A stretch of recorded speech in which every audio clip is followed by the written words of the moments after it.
Traffic समस्या को नहीं बरगढ़ धर्मशाला रे रास्ता रोक।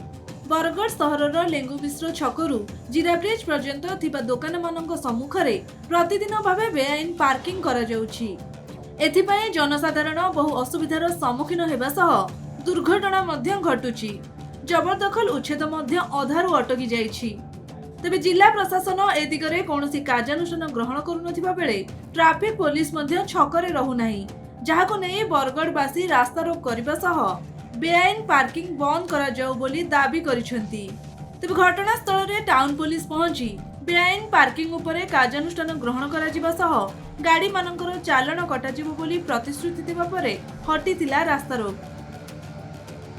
देखुन हमर जीरा ब्रिज रो नै करी लेंगु बिसर शब्द से जिन जबरदखल मामला होचे सेटा तो अलगा जिनिस है, किंतु डेली दिन प्राय हमर टली पड़ा लोग आ अमापाली आडू जे लोग आउछन से माने डेली दिन माने ट्रैफिक समस्या रे हैरान होउछन।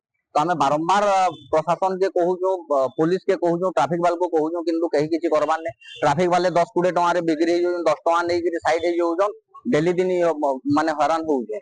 तो सेति लागि आज जेते बेले हमें आसी के देखलो एनो बहुत भीड़ भाड़ थिले, हमें पिला माने निजे बाहरी गिरी रास्ता रोक करथिलु। तारपरे आधा घंटा घंटे गला परे पुलिस आईएससी हमर टाउन आईएससी आइथिले आ से एक्सपीरियंस देगिरी कहिजन जे माने दिल्ली चालान कटबा बोली गिरी जेन भी गाड़ी मझी रोड रे रहबा से जेन व्हाइट कार होचे व्हाइट कार रो भीतरे जे रहला बोले चालान कटा जिबा बोली हमको कहिजन। तार परे हमें रास्ता रोक रो ओरी बरगढ़ हरिश्चंद्र गोइंग का रिपोर्ट, खबर ओडिशा।